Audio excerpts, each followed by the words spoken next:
Angle BOC 125 degree है, CDO 70 degree है, और हमें क्या क्या निकालना है बोला, DOC को निकालना है, DOC मतलब ये वाले कोण को निकालना है, ठीक है, ये वाले कोण को निकालना है, सही है, ठीक है। DCO ये वाले कोण को निकालना है, ठीक है, ये वाले कोण को हमें निकालना है। OAB और ये वाले कोण को निकालना, ठीक है, ये वाले कोण को निकालना। ये 3 हमसे कोण पूछे हैं जिसे हमें निकालना है। तो सबसे पहले तो हम क्या करते हैं, स्टार्ट करते हैं हल करना, तो हम सॉल्व करना स्टार्ट करते हैं। और कैसे करेंगे, देखो अगर तुम यहाँ ध्यान से देख पा रहे होगे तो ये हमें देखो, ये जो 125 में अगर हम इतना और जोड़ दें, देखना है COD को और जोड़ दें तो ये पूरा कितना हो जाएगा 180। क्यों? क्योंकि ये रेखिक युग में मतलब एक लाइन पूरे कितने की होती है 180 की होती है। तो हम बोलेंगे angle BOC plus angle COD कितने का हो जाएगा, बोलो 180 का हो जाएगा, बिल्कुल सही है। अब BOC कितने का है 125 का, तो देखो 125 डिग्री प्लस COD बराबर 180 डिग्री हो गया। तो एंगल COD कितने का हो जाएगा, बोलो 180 माइनस के 125 डिग्री, ठीक है। तो यहाँ माइनस करेंगे, यहाँ कितने का हो गया 55 डिग्री का, सही है, यहाँ तक सही है, बोलो 55 का, मतलब COD कितने का हो गया 55 डिग्री का, ठीक है। अब COD कितने का हो गया 55 का, ठीक है, तो हमने यहाँ बोल दिया ये हो गया 55 का, ठीक है। एंगल COD कितना हो गया 55 डिग्री हो गया, सही है।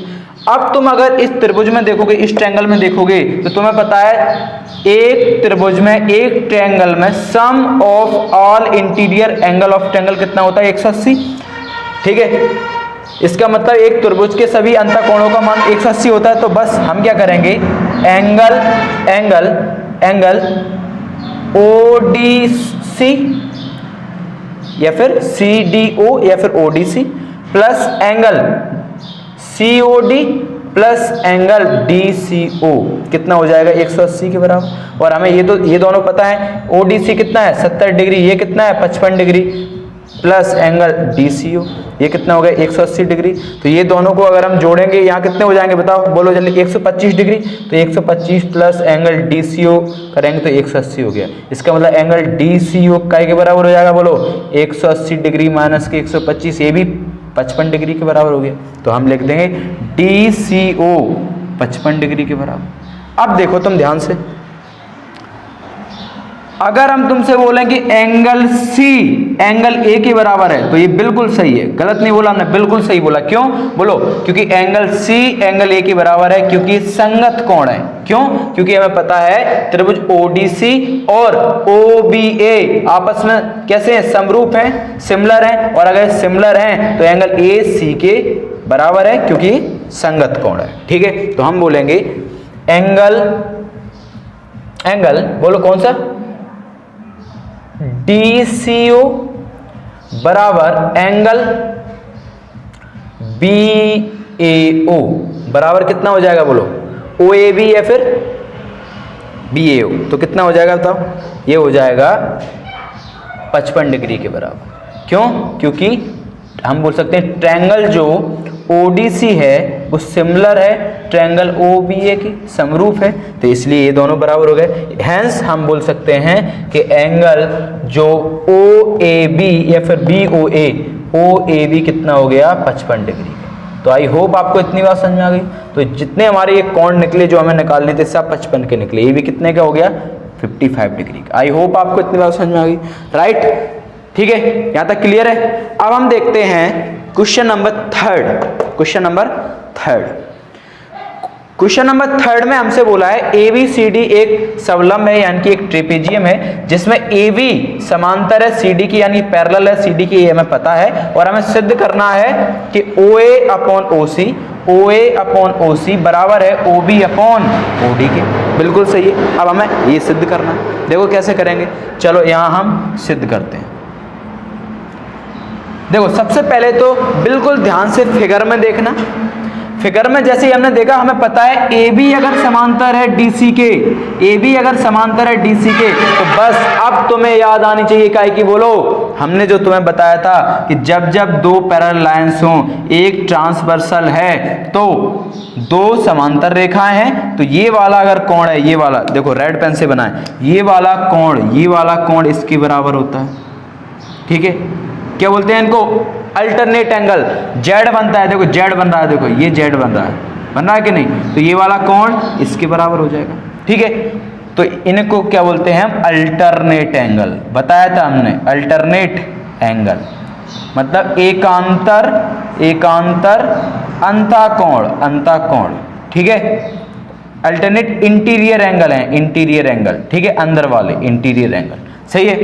और हमने तुम्हें बताया था कि अगर ये दोनों बराबर हों, ये वाला, इसको अगर हम थर्ड बोल लें, ये क्या है? एंगल फर्स्ट एंगल सेकंड के बराबर। अगर हमने तुमसे बोला एंगल थर्ड एंगल सेकंड के बराबर है, ये दोनों बराबर हैं, तो इनको बोलते हैं संगत कोण। क्या बोलते हैं? संगत कोण।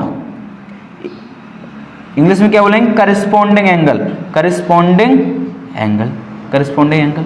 ठीक है, सही है। ये दोनों यहां तक क्लियर है, मुझे लगता है यहां तक बिल्कुल क्लियर है। एकांतर कोण क्या होता है? समझ में आ गया? दो समांतर रेखाएं हैं और ये उल्टा जेड बन रहा है, तो ये एंगल इसके बराबर होगा। ठीक है, बिल्कुल सही है। एक और देख लेते हैं, एक और देख लो। अगर ये एंगल अगर दो समांतर रेखाएं हैं और ये एंगल अगर इसके बराबर है, ये एंगल इसके बराबर है, ठीक है, इसको हम बोल देते हैं फिफ्थ और इसको सिक्स। तो एंगल अगर 5 एंगल 6 के बराबर है, तो ये क्यों है? किसको हम बोलते हैं? Vertical opposite angle. क्या बोलेंगे?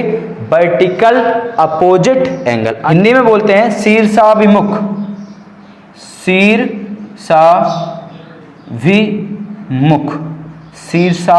कोण।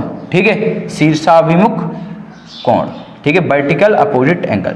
तो ये 3 एंगल हैं, इन्हें हमें पता होना चाहिए, हमें बार बार परेशान करेंगे अगर तुम्हें नहीं पता। तो आई होप आपको इतने ये तीनों एंगल समझ में आ गए। तो अभी हमें इस फिगर में, इस क्वेश्चन में हमें वर्टिकल अपोजिट एंगल, शीर्षाभिमुख कोण की और अल्टरनेट एंगल यानी कि एकांतर कोण की जरूरत पड़ेगी। ठीक है, तो इसको हम सबसे पहले देख लेते हैं।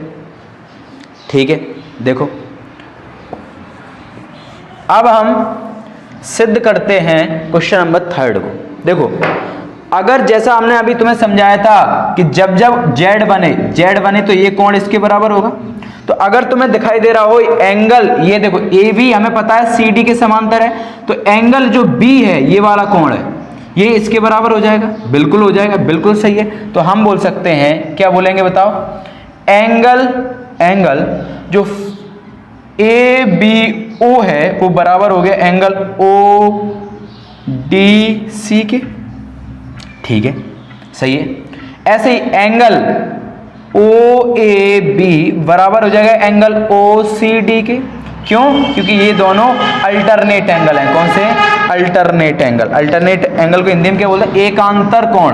अल्टरनेट और इंटीरियर एंगल है, इंटीरियर एंगल। हिंदी में क्या बोलेंगे? बोलो, एकांतर अंतःकोण। ठीक है, अंतःकोण। सही है, ये अल्टरनेट एंगल है। अच्छा, अब देखो ये वाला कोण इसके बराबर हो गया। आई समझ में? क्यों हो गया? क्यों? वर्टिकल अपोजिट एंगल है, अभी हमने बताया था। ठीक है, शीर्षाभिमुख कोण। तो हम बोलेंगे एंगल ए ओ बी बराबर है एंगल सी ओ डी के। क्यों? क्योंकि वर्टिकल अपोजिट एंगल हिंदी में क्या बोले? शीर्षाभिमुख कोण। शीर्षाभिमुख कोण। ठीक है, शीर्षाभिमुख कोण है। सही है। तो ये तीनों कोण आपस में बराबर हो गए। अब देखो ए मतलब कोण ए क्राइटेरिया से क्या हम बोल सकते हैं कि त्रिभुज AOB समरूप हो गया या फिर सिमिलर हो गया COD के, त्रिभुज COD के। सही है, बिल्कुल हो गया, COD के समरूप हो गया। कैसे हो गया बोलो? AAA सिमिलरिटी रूल से या फिर क्राइटेरिया से। ठीक है।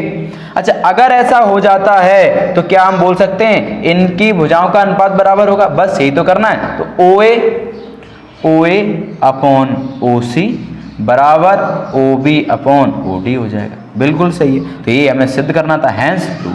आई होप आपको इतनी बात समझ में आ गई होगी।